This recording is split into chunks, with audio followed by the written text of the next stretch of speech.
Bienvenidos sean, queridos estudiantes y familias, a nuestra acostumbrada retroalimentación semanal con el propósito de afianzar los temas que desarrollamos durante la semana. Es tiempo de valorar cómo han sido nuestros aprendizajes en las clases desarrolladas durante la semana en Ciencias Sociales.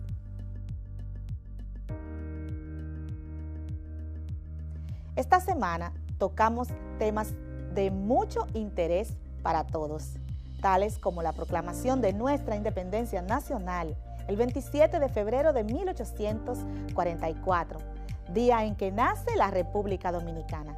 Además, trabajamos la organización del Estado Dominicano mediante la elaboración de sus leyes constitucionales. Para comenzar, vamos a recordar la importante entrevista que sostuvimos con el doctor Filiberto Cruz Sánchez, quien es historiador y catedrático de la UAS, y nos respondió amablemente algunas inquietudes de nuestros estudiantes sobre nuestra independencia. Recordemos. Llegó el momento de continuar profundizando sobre el tema de independencia y dar respuesta a varias inquietudes que nos envían algunos estudiantes. Para eso tenemos un invitado especial.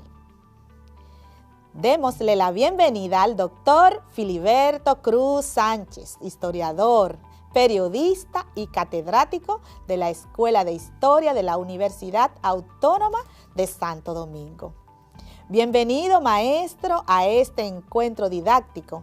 Algunos alumnos nos han enviado sus inquietudes para que usted nos ayude a afianzar los conocimientos sobre el tema tan importante como lo es la independencia nacional en la historia de cada país.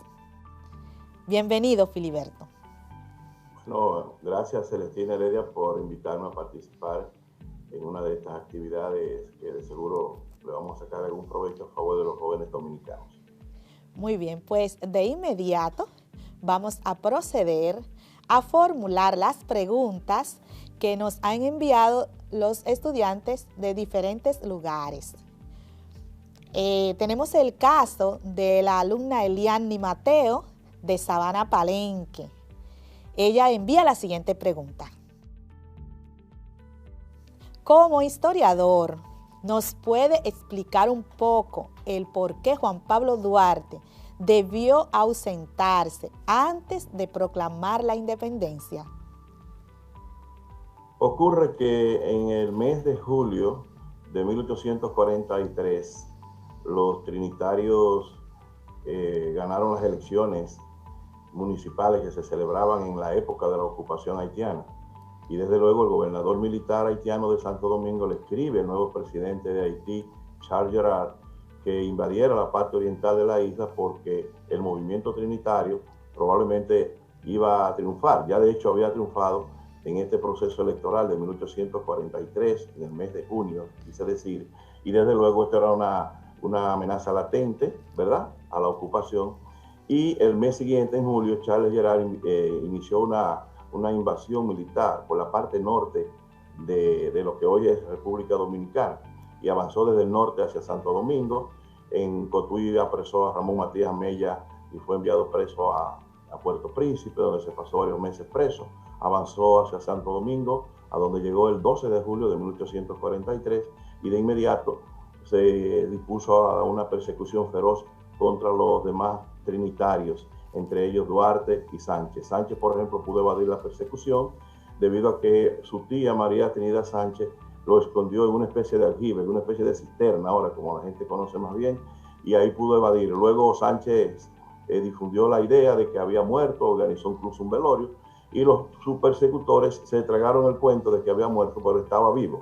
En cuanto a Duarte, que es lo que importa por ahora, de acuerdo a las preguntas, es que el papá de Duarte tenía varias casas en la ciudad colonial y Duarte pudo esconderse en varias de esas viviendas porque obviamente la persecución no se sabía con qué fines. Pensamos que quería apresarlo, no fusilarlo, pero de todas maneras él se escondió en algunas viviendas para poder salvar su vida el papá de Duarte, Juan Pablo, José Duarte, compró o alquiló un barco, rentó un barco que entró por la ríada del río Sama, y ahí se montaron en el barco el 2 de agosto de 1843 y se dirigieron rumbo a La Guaira, Venezuela. Por eso Duarte lamentablemente no estaba presente, pero fíjate un asunto.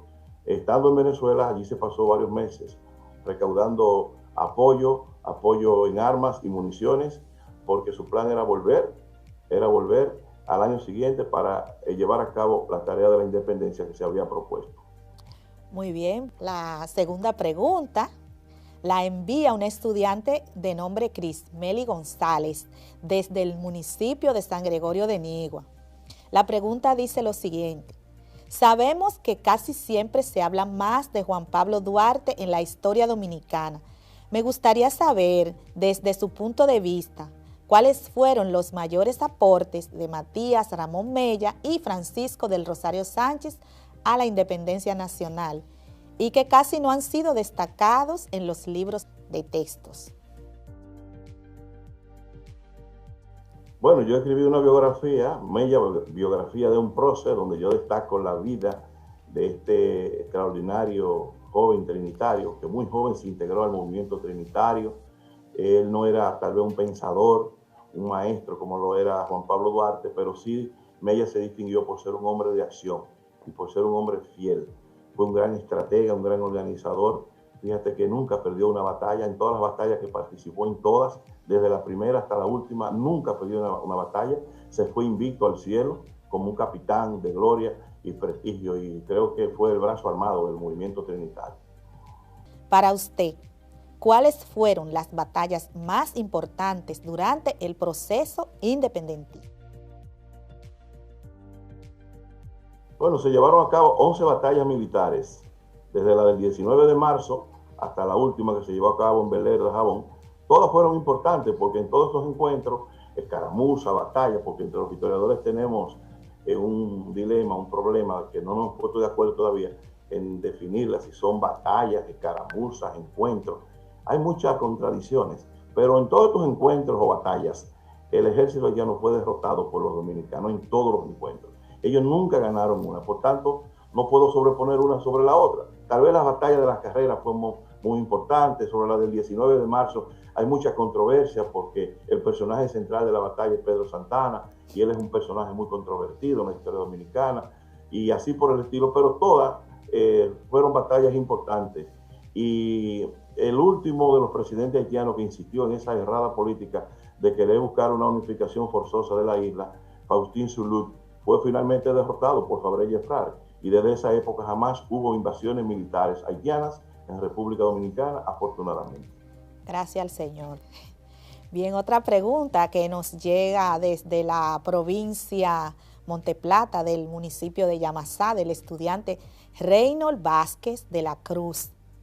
Al escuchar a los jóvenes hablar sobre el tema de la historia de la independencia nacional, ¿cree usted que lo hacen con propiedad y buen manejo del tema?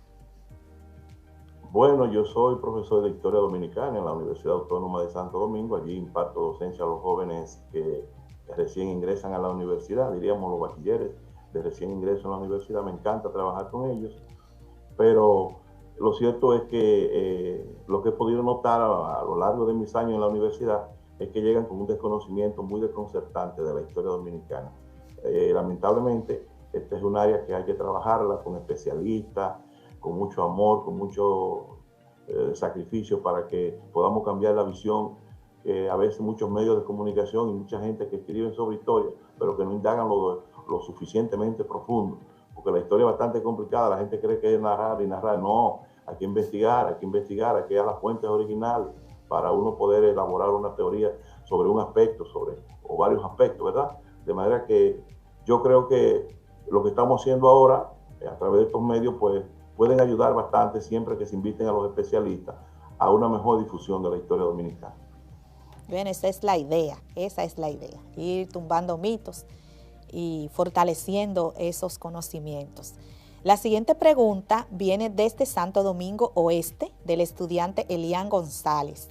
Pregunta si considera usted que la memoria histórica de la independencia nacional se ha estado perdiendo entre los jóvenes dominicanos?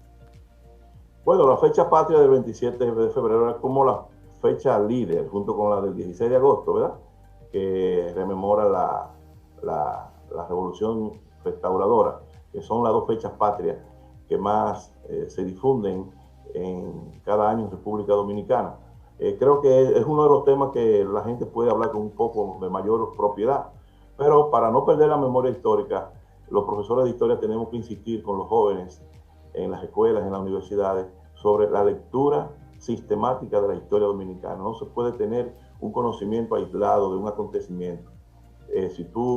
La historia es como una cadena de acontecimientos en la que si tú digregas uno del otro, entonces no lo vas a entender, ni siquiera podrás contextualizarlo correctamente. Por tanto, se impone una lectura sistemática, una difusión sistemática y sobre todo una investigación, porque primero debemos investigar, escribir, difundir, para que la nueva historia se abra paso en nuestro país. Bueno, pues esta pregunta que tiene mucho en lo que nos acabas de decir ahora, la hace la pregunta la profesora Elizabeth López de San Cristóbal.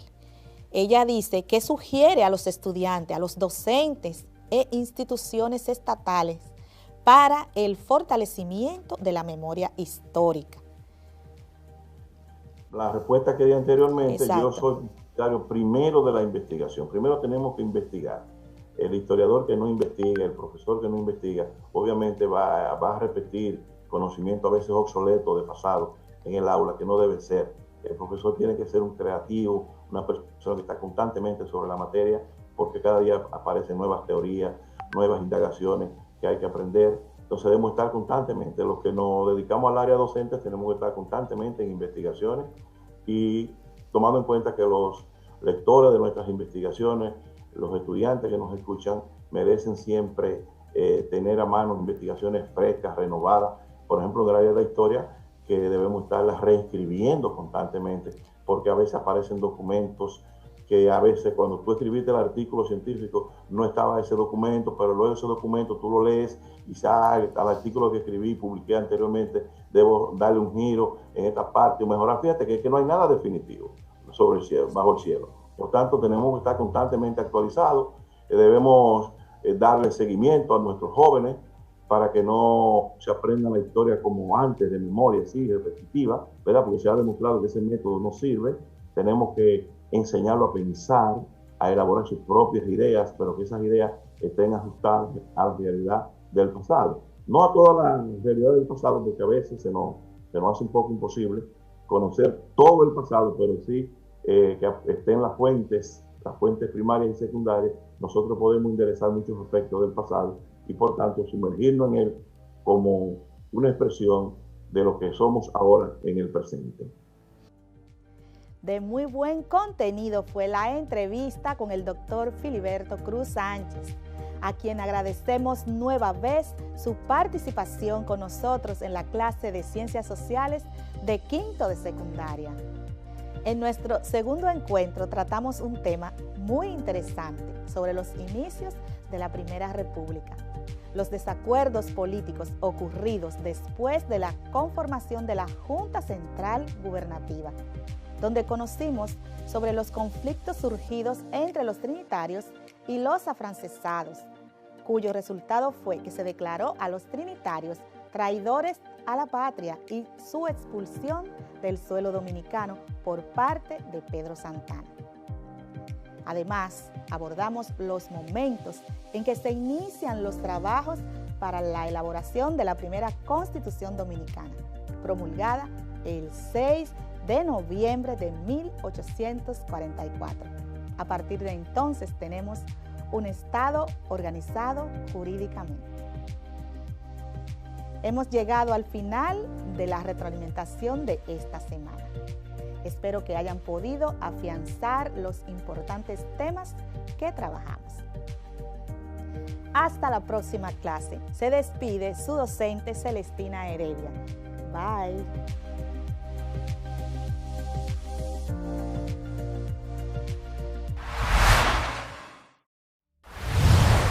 ¿Recuerdas cuáles temas desarrollamos durante esta semana?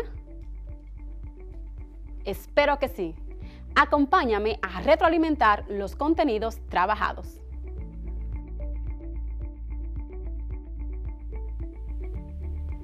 Hola, bienvenidos a nuestro resumen semanal de química para quinto de secundaria. Su profesora Mirelis con ustedes para retomar los temas desarrollados durante nuestros encuentros de enseñanza-aprendizaje a distancia. Iniciemos. En nuestra primera clase de esta semana trabajamos con la entropía y mencionamos que durante la clase de hoy estaremos trabajando con la entropía. Dentro de la termoquímica, la entropía figura como una especie de desorden de todo aquello que es sistematizado. Es decir, como la referencia o la demostración de que cuando algo no es controlado, puede transformarse y desordenarse. Observa la ilustración, donde se representa este sistema. Las partículas distribuidas al principio están separadas. Y compara los siguientes pasos, cómo van cambiando desde un estado más disperso o desorganizado a uno de más orden. Luego realizamos un ejemplo de entropía en la vida diaria, donde pusimos en práctica nuestra imaginación. Ahora vamos a imaginar que tenemos una caja con 3 divisiones dentro de la caja. Y en cada división se encuentran 3 colores diferentes de canicas: azul, amarillo y rojo, respectivamente. Las divisiones son movibles, así que me decido a quitar la primera de ellas, la que separa a las canicas azules de las amarillas. O sea, se van a juntar las canicas azules con las amarillas. Lo que estoy haciendo dentro del punto de vista de la entropía es quitar un grado o índice de restricción a mi sistema. Antes de que yo quitara la primera división, las canicas se encontraban separadas y ordenadas en colores.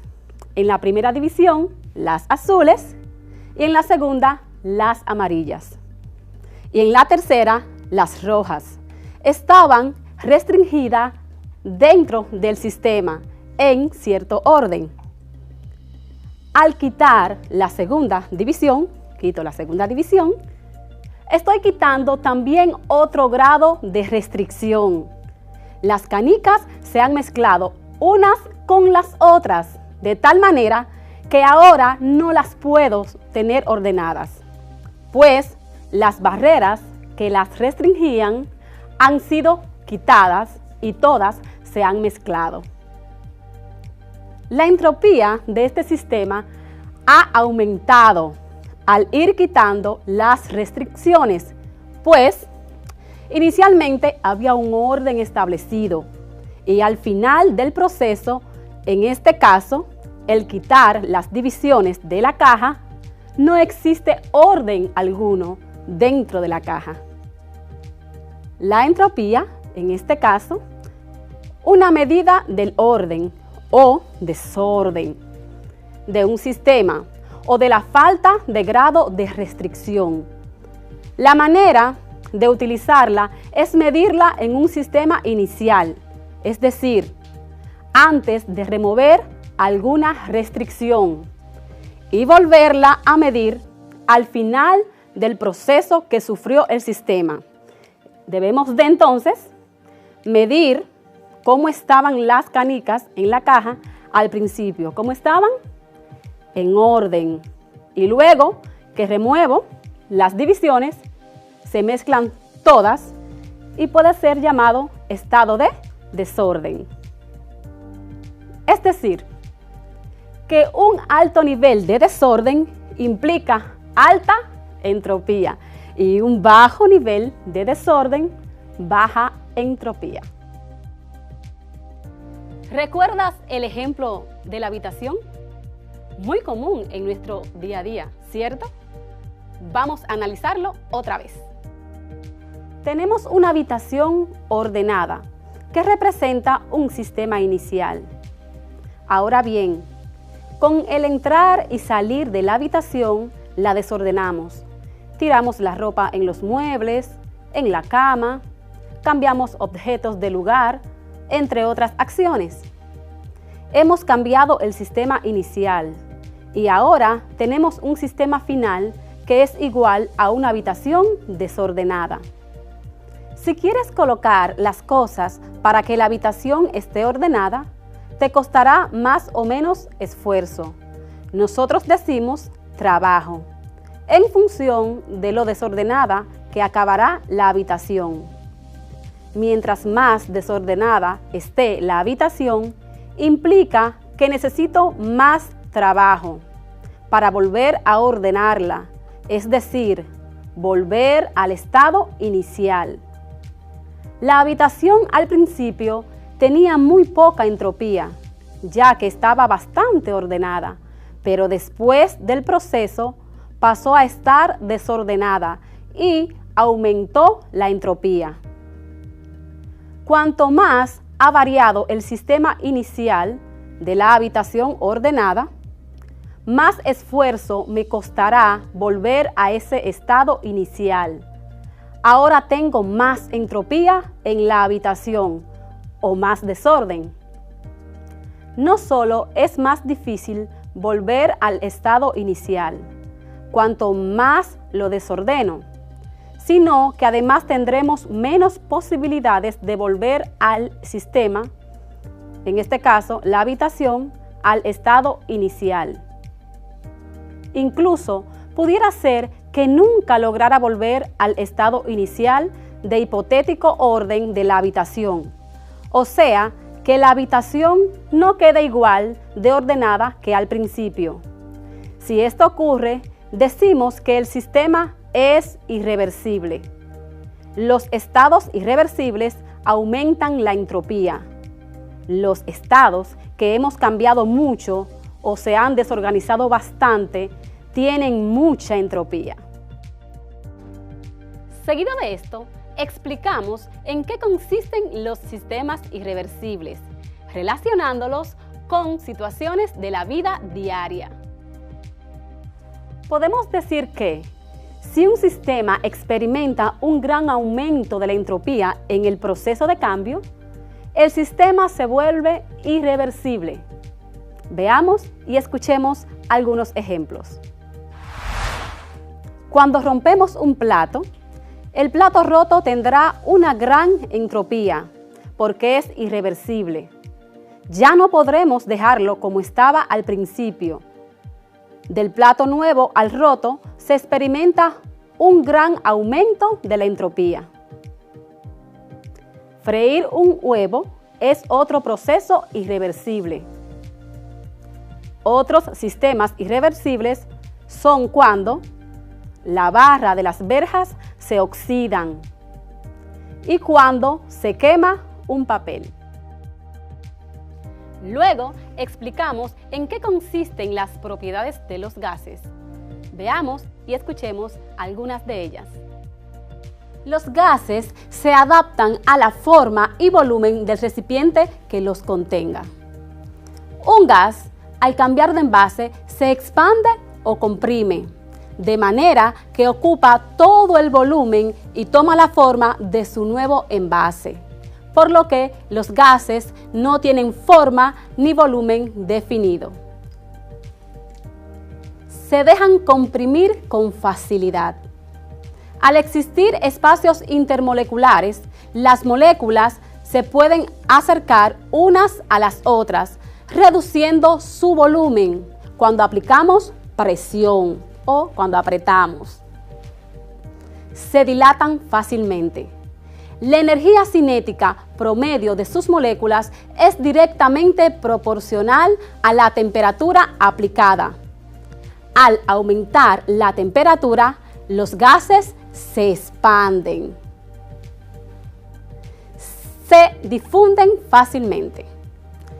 Al no existir fuerzas de atracción intermoleculares entre sus partículas, los gases se esparcen de forma espontánea, por lo cual se mezclan con otros debido únicamente al movimiento de sus moléculas.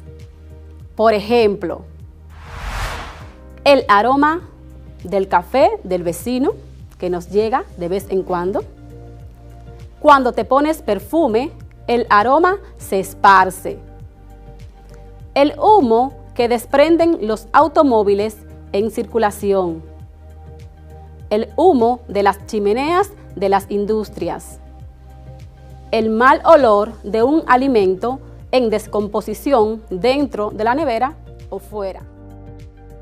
Después, procedimos a analizar las variables que afectan el comportamiento de los gases, tales como el volumen y la presión, de los cuales desarrollamos ejemplos como el siguiente. Con los datos anteriores, podemos convertir de una unidad a otra cada una de las variables mencionadas. Estas conversiones son importantes al resolver situaciones problemáticas del estado gaseoso. Te daré algunos ejemplos. Acompáñame.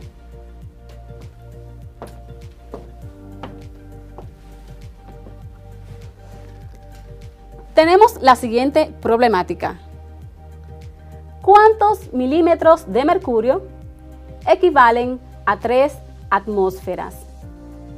Lo primero que debemos saber es la equivalencia entre ambas unidades de medida. Y ya sabemos que una atmósfera es igual a 760 milímetros de mercurio. Ahora bien, ¿qué cantidad me están dando a convertir? 3 atmósferas. Y quiero saber a cuánto equivale en milímetros de mercurio. Vamos a utilizar una regla de 3, donde X será igual a 3 atmósferas por 760 milímetros de mercurio. 3 atmósferas por 760 milímetros de mercurio, dividido entre una atmósfera. Esta unidad que está multiplicando cancela su misma unidad que está dividiendo. Atmósfera cancela atmósfera. ¿Y qué me va a quedar? Milímetros de mercurio. Procedemos a realizar las operaciones matemáticas. 3 por 760 dividido entre 1 es igual a 2280, ¿qué me queda? Milímetros de mercurio. Vamos a continuar con el mismo ejemplo, ahora con el método de factor unitario.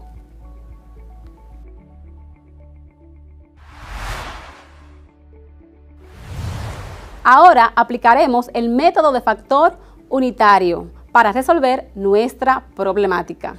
Es la misma que el ejemplo anterior. Lo que va a cambiar es el método. Procedemos a identificar la cantidad que debo convertir. En este caso, 3 atmósferas.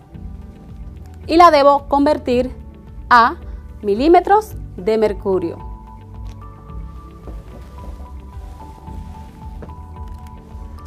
También debo saber la igualdad entre las unidades de medida. Ya sabemos que una atmósfera es igual a 760 milímetros de mercurio. Ahora, por el método de factor unitario, lo haremos de la siguiente manera.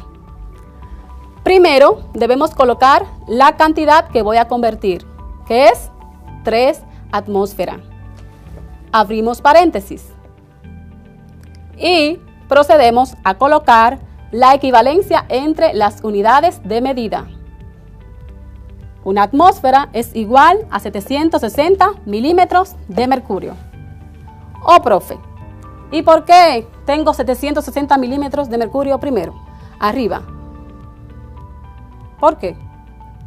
Bueno, porque arriba se pone el numerador con la equivalencia que queremos que nos quede de unidad de medida. En este caso, ¿quién queremos que nos quede? Milímetros de mercurio. Por eso lo colocamos como numerador. 760 milímetros de mercurio equivale a una atmósfera, porque es la unidad de medida que quiero cancelar. De la siguiente manera. Esta unidad que está multiplicando cancela su misma unidad que está dividiendo. Procedemos a realizar los cálculos matemáticos. 3 por 760